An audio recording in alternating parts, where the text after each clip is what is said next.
प्यारे बच्चों, नमस्कार। मैं आपका रमेश सर आपके इस चैनल में आपका हार्दिक स्वागत करता हूँ।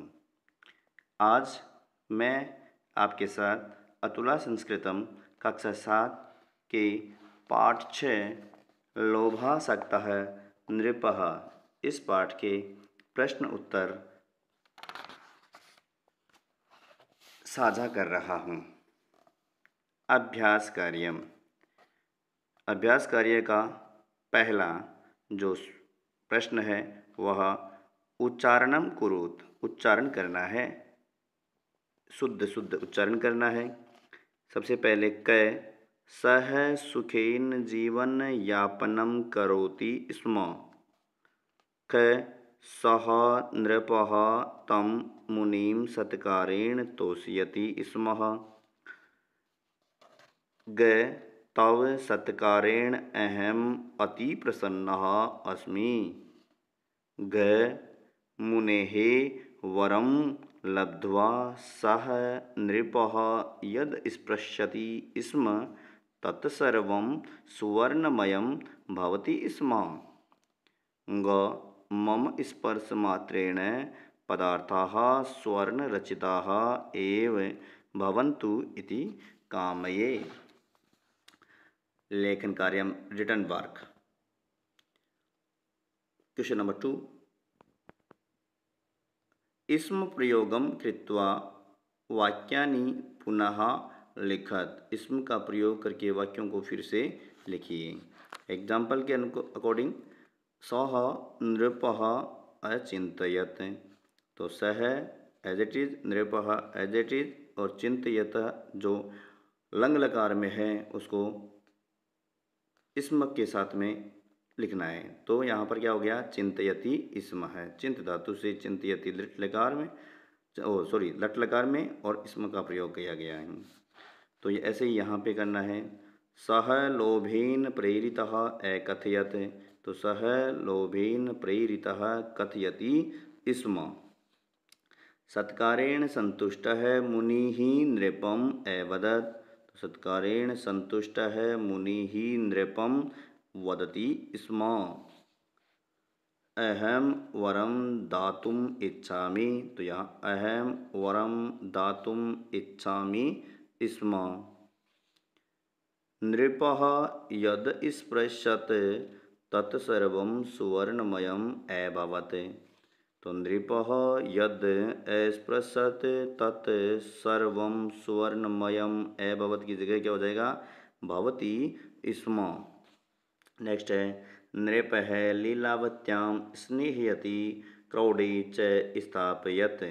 अब यहाँ पे दो धातु है, स्नेहयति और स्थापयति, तो दोनों का हो जाएगा नृपः लीलावत्यां स्नेहयति स्म और क्रौडे च स्थापयति स्म। इस प्रकार से सेकंड क्वेश्चन हो गया है। थर्ड, विपरीतार्थकेन पदेन सह मेलनम कुरुत। विपरीतार्थक शब्दों के साथ मिलान कीजिए। यहाँ मैंने सामने जो हैं उनको यहाँ सामने लिख दिया है, तो आपको भी इसी तरीके से लिखना है।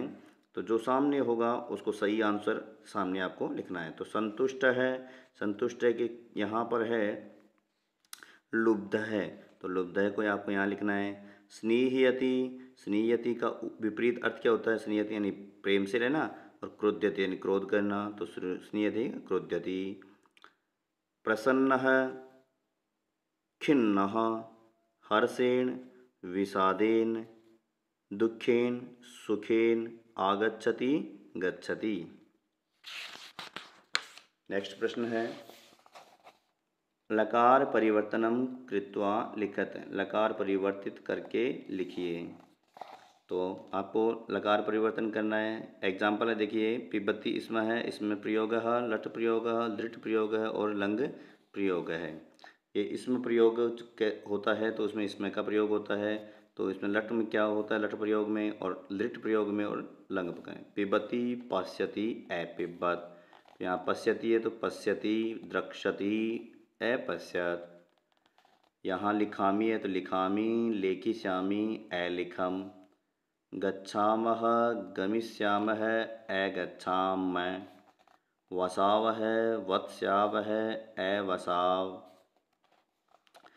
नयसि नेष्यसि अनयः। इस प्रकार से आपको करना है। एक वाक्य उत्तरतः एक वाक्य में उत्तर दीजिए। राज प्रासादम कह आगच्छति स्म, राजभवन में कौन आता था? तो राज प्रासादम मुनि ही आगच्छति स्म है, राजप्रासाद में एक मुनि आता था। यदा राजा चषकम स्पृशति तदा तत् जलम किम अभवत्, जब राजा गिलास को छूता तब उस जल का क्या हुआ? यदा राजा चषकम स्पृशति, जब राजा ने गिलास को छूता, तदा तत् जलम स्वर्ण पिंडम अभवत्, तब उसका जल भी सोने का हो गया, सोने का पिंड बन गया। नृपस्य स्पर्शेण का स्वर्ण प्रतिमा अभवत्, राजा के स्पर्श करने से कौन स्वर्ण की मूर्ति हुई, स्वर्ण प्रतिमा बन गई? तो नृपस्य स्पर्श मात्रेण नृपपुत्री लीलावती स्वर्ण प्रतिमा अभवत्। नेक्स्ट है सत्कारेण तुष्टः मुनिः किम दातुम इच्छति, सत्कारेण सत्कार से प्रसन्न मुनि की क्या देने की इच्छा थी? तो सत्कारेण तुष्टः मुनि वरम दातुम इच्छति, वर देने की इच्छा थी। जीवने स्वर्णम एव सर्वम न भवति इति कह अकथयत्, जीवन में सोना ही सब कुछ नहीं होता है, यह किसने कहा? तो जीवने स्वर्णम एव सर्वम न भवति इति नृपः अजयपालः अकथयत्, राजा अजयपाल ने कहा था। प्रोजेक्ट वर्क परियोजना कार्य पाठात् वाक्यानि चित्वा संक्षेपेण कथां पूरयत, पाठ से वाक्य चुनकर संक्षेप में कथा पूरी कीजिए। आपको इस प्रकार से इस कथा को पूरी करनी है। एकः लोभासक्तः नृपः सर्वत्र स्वर्णम इच्छति स्म, एक लालची राजा सभी को सोने की वस्तु बनाना चाहता था, अर्थात अपने चारों तरफ सोना ही सोना चाहता था। नृपः सत्कारेण एकां मुनि तोषयति स्म, राजा के सत्कार से एक मुनि प्रसन्न हुआ था। नृपस्य सत्कारेण संतुष्टः मुनि तं वरम ददाति, राजा के सत्कार से संतुष्ट मुनि उसको वर देना चाहता था। नृपः वरम याचते, राजा वर मांगता है, क्या मांगता है? मम स्पर्श मात्रेण पदार्थाः स्वर्ण रचिताः भवेयुः इति, कि मेरे स्पर्श मात्र से सारे पदार्थ ही सोने के बन जाएं। नृपस्य पुत्री स्पर्श मात्रेण स्वर्ण प्रतिमा जायते, राजा की पुत्री स्पर्श मात्र से ही स्वर्ण प्रतिमा बन गई। खिन्नः राजा वर मुक्ति हेतु ना मुनि निवेदयति लोभम मुंचति च, अर्थात वह खिन्न राजा दुखी मन से वर मुक्ति हेतु मुनि से निवेदन करता है कि मुझे लोभ से मुक्त करें, और इस प्रकार से इस कहानी को पूरी होती है। लोभो मूलम अनर्थानाम इति सुविचार्य लोभ निवारणाय किम करणीयम इति लिखत, लोभ विनाश का कारण है, इस पर सोच विचार करके लोभ का निवारण करने के लिए क्या करना चाहिए, यह आपको लिखना है। आप अपने परिवार के किसी सदस्य से या फिर किसी बुजुर्ग से या फिर अपने किसी अच्छे दोस्त से या फिर अपने इंटरनेट के माध्यम से इस प्रश्न का उत्तर आप स्वयं देवें। धन्यवाद।